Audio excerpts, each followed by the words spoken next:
Thanks for doing this. Is there a time frame before the first game, like 2 weeks, 3 weeks, that you want to have a definite number one quarterback identified? Well, I always think it's good that you have your number one quarterback, before you start your game, not your game planning, but you're practicing on your first opponent, Tennessee. I think right now, talking with Coach, I think it's either 11 or 12 days, somewhere around there, before the first game, that we start working on Tennessee. Obviously we're gonna get through this scrimmage tomorrow night at 7:30, and then we'll meet on Sunday and we'll discuss things. And if we're ready, we'll announce something. If we're not, we might go another week. But you've got two really scrimmages that you're going to have. One more that'll probably be, really light physicality, but none of them are physical for the quarterback because they're wearing a different jersey. But you'd like to usually try to start making some decisions after the second scrimmage. But this is a different year. This is a different year where every man needs to be ready at every position with what we're dealing with COVID. So we're going to sit down as a staff and sit down with Coach after the scrimmage Sunday and probably, put together a more definite plan on when we're going to say something. Go to Ben Brenner. Thanks for doing this. In terms of when you have the quarterback room, how do you foster sort of that competitive fire among a group of guys battling for a quarterback position while also maintaining sort of the cordiality and friendship that has to be there as well? I think it's the people that you recruit to your program that, quarterback is a position that, they really got to transcend the whole football team, not just be a leader on offense, but a leader for the whole football team. And, obviously you want guys that are, gifted enough to earn the respect through their play, but also earn respect of what type of person they are. Quarterback is, you've got to be, very confident, almost borderline cocky, but you've got to be an unselfish guy. And, it's got to be the team first. So I think, the collection of guys that we have in that room they have great character, they're great integrity. They are very competitive and want to be the guy, but they're also very good people. Every meeting we go around, and each day is a different person. From myself to Connor Shaw, who sits in the meetings, to the players, being Ryan, Colin, Jay Urich, Connor Jordan, and Luke Doty. Each day a different guy has something to share.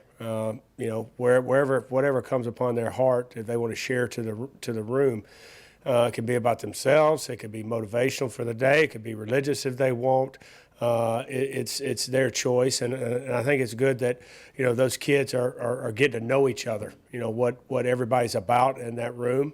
That it's not just about them. Here's Ryan Helinski from California, talks about his experiences growing up in California and what he's been through in his life. And then you've got Jay and Urich, Colin and Luke from South Carolina. You've got Connor Jordan from North Carolina. You've got Connor Shaw, who's from another state that played quarterback here, and things he went through and things that he dealt with and how did he deal with them. That's a long answer, but I think one, they're really good people, and two, I think we've done a good job of fostering relationships in there where they get to know who everybody is and what they're about. Mike Huva. Coach, what are you and the coaching staff looking for out of the quarterback position in particular heading into scrimmage number 2 in comparison to what you were trying to see with the first scrimmage? Well, I want a guy that plays that position that, is able to move our offense up and down the football field. The job for the offense when they get on the field is to get first downs, and first downs, lead to points, and obviously taking care of the ball. I would not say that guy is a game manager, but it's just doing, what the job entails over and over and being consistent in that. I think we've got to have, you've heard me say we've got to have good quarterback play to be competitive in this league and have a chance, to get where we want to compete for a championship in this league. And good quarterback is consistent quarterback play. It's not just making, the great play, but it's making the routine play, consistently over and over. And the routine play might not be a pass play. It might be getting into the right protection. It might be checking to the right run. It might be identifying the front correctly where we've got an advantage in the run game. So there's a lot of things that we put on the quarterback's plate, and they've got to do it, over and over consistently for us to be successful, because they're the one that runs the ship on offense. They control how things go. They touch the ball every play, and they've got to do things the right way consistently. Gene? Like, there's going to be a lot of pros and cons to not having fan noise or not as much fan noise at road games this year. You're on offense or on defense. You're at home, you're away. How do you kind of see the pluses and minuses there? Well, I know, you don't know, what each stadium's capacity is going to be, how loud the stadium's going to be, but we're tomorrow night, we're going to have crowd noise. And I asked the quarterbacks today, I said, what's the crowd noise like? They're like, Coach Muschamp cranks it up really, really loud. It's going to be hard to hear. And I'm like, well, we're not going to have many, fans in the stands. I don't know if we need it that loud, because it's always a challenge, to deal with the crowd noise. But it's something that we're going to prepare for because we don't know. And then, that puts added pressure on the quarterback to communicate. Some of it's verbally, some of it's non-verbally, and being very specific in how you communicate when there's crowd noise. And guys have to focus more. Offense is about focus and execution, doing it over and over again, because it's hard to go down the field and score points if you're not having big plays, and you've got to execute over and over, and it requires more focus when there's crowd noise. So that'll be something that will be good for us to go through tomorrow. But if we get in the stadium, and I've done this in the past, when I coached in this league, if there's crowd noise, we prepared for it all week, and some point during the game it's quieted down. We're going to make adjustments in how we're going to communicate within that game. So I could see that happening. We get there and we think it's going to be pretty loud. If 40,000+ or 50,000 are going to be there and it's not that loud, then we'll adjust some of our communications principles in that game. Eric Boynton? Mike, how would you best describe Colin Hill's perseverance and his mental and physical toughness? And secondly, is there any kind of a story over the course of your 5 years with him, any kind of a story or anecdote of a particular incident or a particular conversation you'd had with Colin that kind of made you walk away shaking your head going, man, that guy's next level when it comes to his passion for the game? Well, there's a lot of things, when you talk about Colin Hill and his family and, what he's about. And I think it starts with his faith of who he is. He's grounded in his faith, and he's not afraid, to live. He not only talks the talk, but he walks the walk. And he's not just a good influence for other players, but he's a good influence for me, as a coach, to see this kid that has gone through what he's gone through on a daily basis, and still have the faith and conviction that he has. Obviously going through injury is tough. The first one he went through happened in a game. His freshman year, and devastated, never been hurt before, like a lot of these kids, when they get hurt, and it was a tough rehab for him. The second one, playing pickup basketball, very, very apologetic, that he had made a mistake and cost the team because he was playing basketball. We're like, well, I didn't have a rule that you couldn't play basketball. Maybe we could have been a little bit smarter, but, just the type of person he is, he was apologetic. The third one was just, it was crushing for everybody around. Because you had seen what the guy had put forth, the effort to get back. And, to him, it was, a mindset. I remember walking back on the plane. We played Arkansas, and on the way back and trying to find him on the plane and just see how he was doing. He said, Coach, I'm coming back, and I'm going to be your quarterback, and, we're going to win a championship. And it was that matter of fact. And that's kind of been his approach, the whole way through. Now, we're obviously not at Colorado State now. We're in a different place. But, he does not seem at all like the other two, where there's a little bit of cautiousness when he comes back about his knee. He's out there, and he's just playing ball. You could never tell that he has had 3 knee surgeries, because he's like, if it tears, it tears. I'm not really concerned about it. Where I'm supposed to be, what happened, happened. I'm a better person for it, and I'm going to go out there and have, no regrets of how I prepare or how I go out there and play, or no worries if it gets hurt again. I think he's over, the worry factor of something might happen, and I think it's kind of put him at ease where, I think he's a better player because of it, because mentally, he's not really worried about getting hurt. Colin Taylor. Yeah, I guess with the running back competition, has anyone separated themselves there? And what are you seeing from the guys that you're able to kind of rep through in practice right now? Well, I think we had a good week this week. We focused on some, our run game a lot, where last week, was a little bit pass heavy, and we focused on our run game, and, we need consistency at that position. We need guys that, are going to read the run correctly and then hit the run with power and run behind their pads. And those guys were challenged after the scrimmage on Saturday. They did some good things in the scrimmage, but it still wasn't what we wanted as an offensive staff or what Coach Muschamp wants as a football team.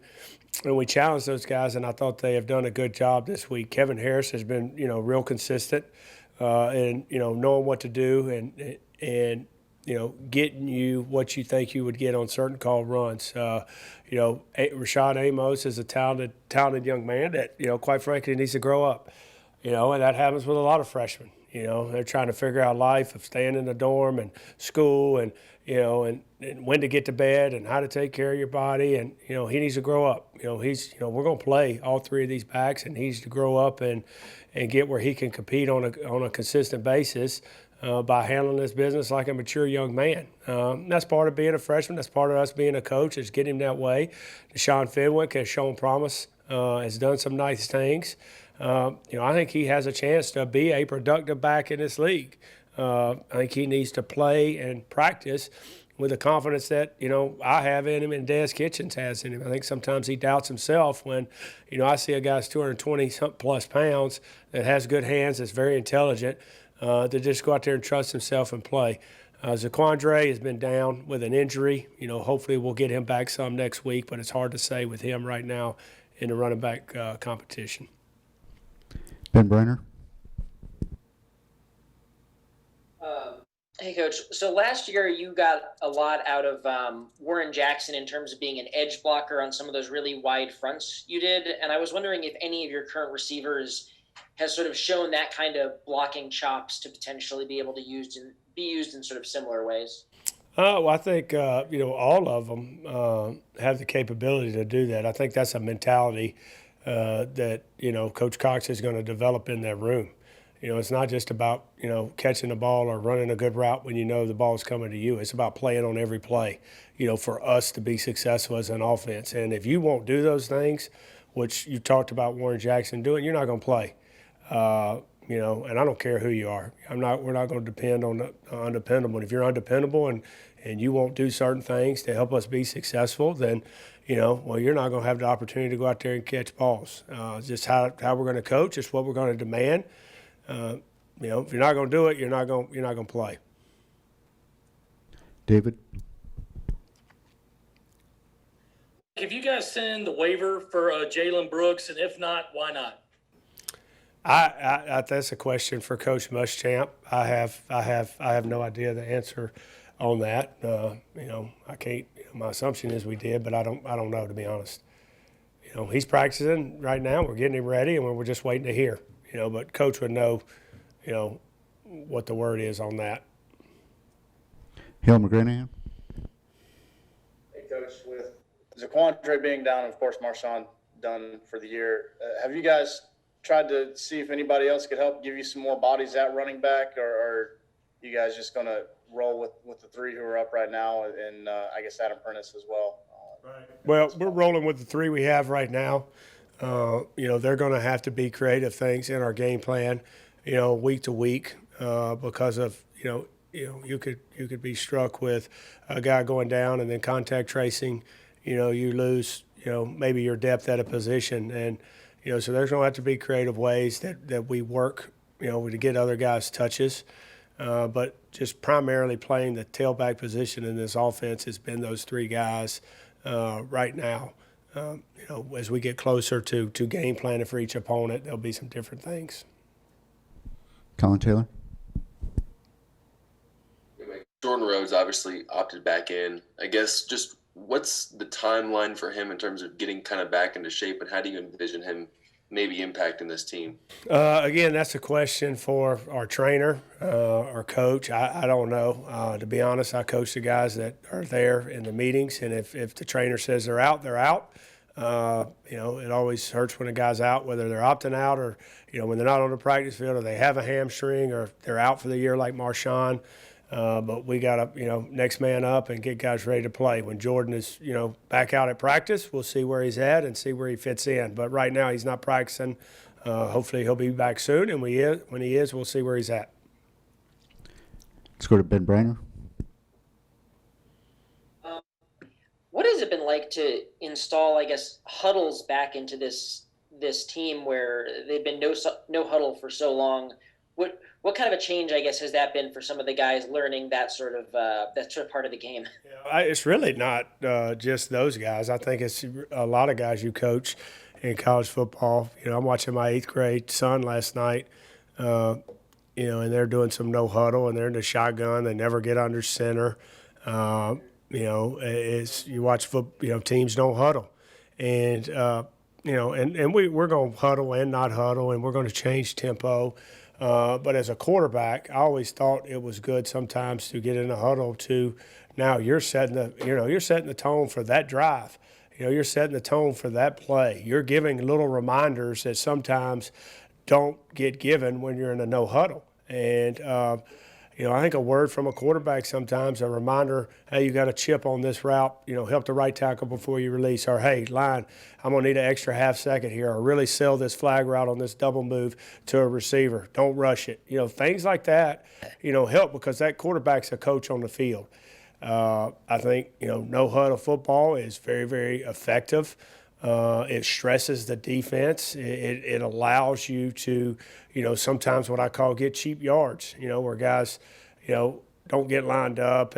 But to me, football has fundamentally gone downhill because of playing so fast. And, guys don't play the way they're used to play all the time because of no huddle, in my opinion. The finer points of blocking have gone down. The finer points of tackling have gone down. The finer points of route running, because you've got away with so much just by going fast.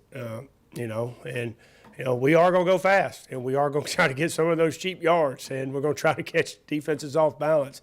But at the same time, we're going to huddle and try to execute things to give us an advantage too. Eric Boynton. Yeah, Mike, I just wanted to ask you about a couple of guys, one coming back from injury, one who's going to be expected to be the number 1 receiver, I would think, this year. Just what are your thoughts so far on Shi Smith and also Nick Muse, and how big a factor he could be in the passing game this year? Well, I think, Nick obviously coming off an ACL. We've been cautious with him on, how many snaps he gets and how much he runs at practice. He's getting back into the fold a little bit of playing some inline tight end and having to block, and had some up and down days, to be quite honest. But I thought yesterday was his best day of coming out there with the right mindset and really made some big time catches for us in the passing game. And I like Nick because he's tough. He's an old school type of kid. That he don't mind putting his face in there, getting down and dirty with the offensive lineman, but then has the ability to get out and help us in the pass game. And we're going to need these tight ends to step up in the passing game. Tight ends, fullbacks, and backs. We don't have a lot of depth at receiver. We don't have a lot of experience, in my opinion, at that position. So I'm expecting a lot out of guys like Nick Muse and, Kevion Mullins and Will Register and Tony. There's a lot of guys in that room that all are a little bit different, that we got to do a good job as coaches at putting them in position to be successful. Shi, I've seen flashes from Shi. Shi's got to practice. He's been on and off of practice, of an injury here or there, and if you don't practice, it's hard to see what you can do and become consistent. You obviously can see he has ability, but he's got to refine his game and become great at doing the little things for us to have a chance for him to be an explosive receiver in this offense. There's no doubt that he has some skill set for that, but we need consistent play out of that position, and he needs to become a consistent player. Watched a lot of games of South Carolina over the past, and he'll make some big plays, and then we can't find him for a while. So I think we need to get him on the practice field. But his attitude's been good. He's been limited a little bit with an injury, but he's back the last 3 days, and he's been in good spirits. I don't think he touched the ball but once yesterday. But I saw a guy practicing hard without the ball. I saw him running good routes. I saw him getting excited for his teammates, and I think that's a step in the right direction for Shi Smith. Mike Kuba.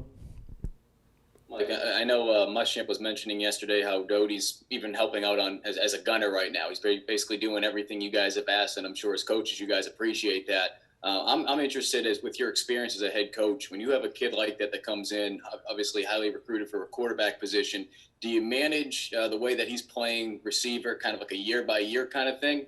Or do you kind of just, not worry about the future, more worried about this season? No, it's a fine line. Here's a young man that comes in and wants to help the team, and very, very competitive, very unselfish, obviously talented, so people want to grab him and use him at different positions.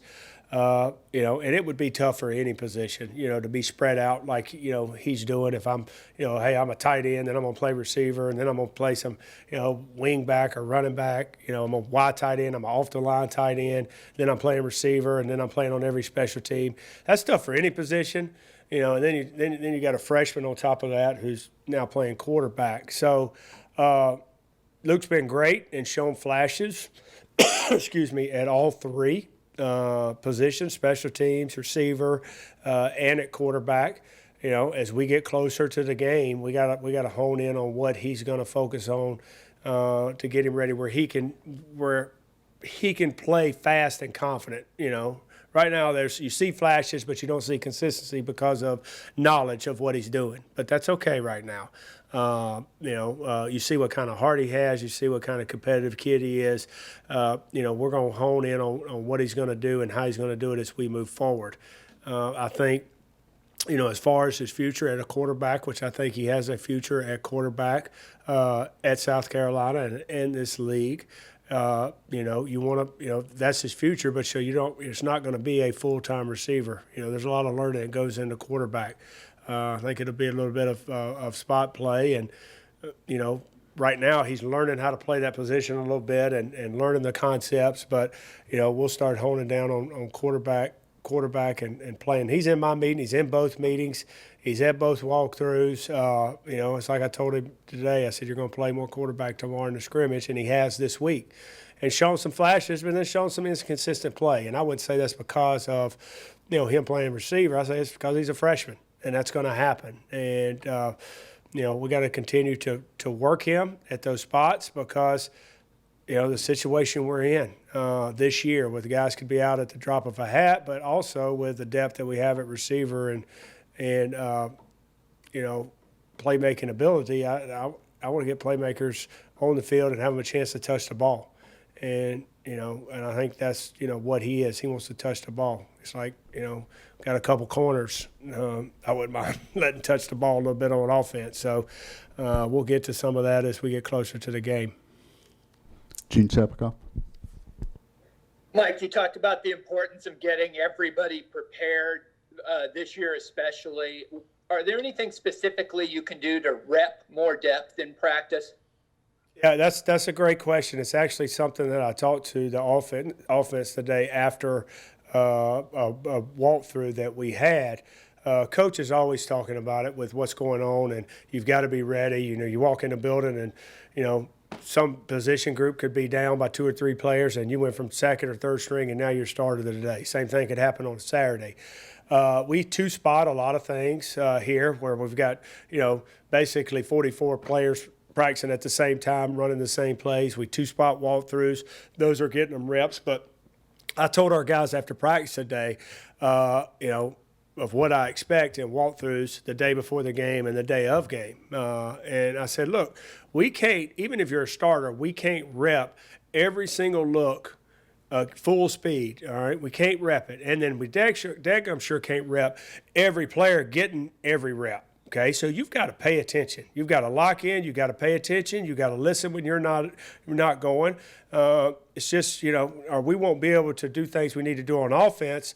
We can. It's not the old days if you're going to run 2 runs and that's it. You've got to be multiple in what you do offensively to have a chance to be successful. So we've got to lock in. We got to pay attention, and guys got to learn when that first team X receivers up and Coach Cox is talking to him about something, and then we come back and you make the same mistake 2 plays later because you weren't paying attention. So it's being mature, it's being focused, what I was talking about earlier, having that focus and locking in. And we got to do a good job of coaches of getting those guys ready. But to me, it's what you demand as a coach. It's what you demand of how they pay attention, of how locked in they are at walkthrough, how detailed you are in walkthroughs. It's not a grab-ass session, excuse my language. It's a session where we're paying attention, and we're the finer points of getting ready to play a game on Saturday. Ben Briner. Coach, I'm not 100% sure how much you can talk about it, but just what has it been like watching your son Drew come to a new school and kind of step into a new high school football program and get his season started? Yeah, I don't know what the rules are when he's your son, but I'm going to talk about him. They can get on to me later if he's your son. But first of all, I got to watch my youngest son play last night at Ben Lippen. They played Heathwood Hall at Ben Lippen, and had a rough first week. They played Hammond, the 8th grade team, and they got smoked. He threw his first pick 6, and I told him, I said, your dad's done that before. He showed a little bit more speed and almost able to catch the ball than his dad. But last night they had a little bit of success, and I was texting with Connor Shaw, and my son wears 14, and Connor wore 14, and I wore 14, and I told him he was representing 14 last night and had a little touchdown run. I got to film it and send it to Connor, and I'm just a dad. I'm there. I don't sit in the stands because I don't want to hear people complain about the coaches. I hear that enough, so I kind of sit off by myself and watch the game. And then to see my oldest son, I got to go to the game last week. They played Ben Lippen at Ben Lippen, and he's been excited since the move. He was going to come down early with me in the spring, and then we ended up being able to move our whole family. But he was coming early to get to know guys for spring ball, and then the pandemic hit and didn't get to go through spring, missed some of those opportunities. But he's excited about where he is. He's got more confidence in playing football now. He's gotten bigger. You can see that confidence come out. He's still a raw football player. But he's having fun, and as a dad, to go out there and see that and enjoy that, and coach to allow me to do that has been awesome. Actually, we had our practice, or we didn't have practice today, meetings and walkthroughs. So I'm gonna get to go watch him play tonight down in Charleston. There'll be a lot of opportunities I won't get to go see him, so I'm excited to go see him play and be a dad and watch him play and be proud. I try not to offer any advice of how to play the game. That's what his coaches are for. I want to be there and support him and just have fun, being a regular dad. Colin Taylor. Yeah, Mike, I guess now that you're about halfway through camp, 12 practices and 13 practices, and you've kind of seen what you're working with offensively, what in your mind is a good successful jump for what this offense was last year to what this can be this year? How would you kind of define success as you sit here about a month out? Well, it seems like, halfway through camp, it seems like we've been in camp for about 3 months. It's been long, since July when we came back and started working with these guys and having the OTAs. And so it's been a long time. Some of it was with a ball, some of it was without a ball, some of it was with pads, without pads. So there's been a lot of practice, and which has been a good thing with us missing spring. A successful, jump for us, I probably wouldn't use the word jump. Success for us is putting ourselves in a position, to win the first ball game. And then, hopefully improvement from there week in to week the next week. I told our offense the other day, it's not the goal just to, play well September 26th. It's to improve every day up to September 26th and keep improving week to week where we've got a chance, hopefully, to be where we want to be, where the end of the year means something. So our job as an offense, things aren't going to go, great every game. Things aren't going to go, some games are going to be better than others. But, what are we doing as an offense to put ourselves in position to win the game? What's our strategy that week? Is it to be able to run the ball and control the clock because we're worried about their offense and limit turnovers and play field position ball? Or do we need to, score some points this week because it's a high octane offense? And, it's basically do our part week to week. I told him, my biggest fear as an offensive coach and an offensive coordinator is that, we're not going to fail our football team. That should be our fear when we're getting ready each Saturday to do our part. We want the game to be in our hands. This week we were working 4-minute offense, meaning, we got to get a first down to seal the game. We want that opportunity. Or we got a 1 minute, we got to go get a field goal or get a touchdown. We want that opportunity. There's a lot of game before that, but putting ourselves in position to help, this offensive football, help this team win games offensively. That's our goal. I don't know stat wise or anything like that. The big number one stat is winning ball games. But I do believe, we need to be balanced. Okay, we got to be able to run the ball effectively, and that doesn't mean we're going to rush it 35 times and pass it 35 times. But we've got to have the to be able to establish the run game, and then we got to be able to stretch the ball vertically. A lot of gimmies on screens and outside stuff, which we have in our offense, but we still got to put pressure on the defense and stretch it vertically, and figure out ways to do that. All right. Sorry, can I follow that up? Just as an offensive coordinator, just how do you what stats are there any stats that you pay attention to? Yards per carry, yards per attempt? Yeah, that's a good question. I'm sit here and say, the only stat is winning, but you're going to look at the statistics, and turnovers is a big one. We want to control turnovers. That turnovers are going to happen. But we want to limit turnovers every single ball game and win a turnover ratio when you're talking about a whole, because it's a team stat. But if we're throwing the ball, I'm not looking at yards. I'm looking at yards per attempt. How many yards are we getting per attempt? Is this worth our while to throw at them so many times? We might throw for 300 yards, but we're only throwing for 5 yards per attempt. That attempt needs to be close to, 10 would be excellent. Anywhere in the 8, 9 is great. 8's good usually. Yards per play, those type of things. And then as a quarterback, we got to complete balls. I want a high completion percentage. But at the same time, as you're looking at that, the production of those completions, of the yards per attempt. So there's what do we have? You're going to look at those things to see how you're effectively, moving the ball. Not just total yards, nothing like that. It's more, what's the attempt? We want to be efficient on first downs. What's our third downs? Are we having too many third and longs? Certain things. There's always stats within a game. But if I could ask for one thing to statistic to be zero, the best every week would be 0 turnovers, and our chances of winning the game would go up dramatically. All right. With that, we'll let you go, Mike. Appreciate it. Thanks, guys.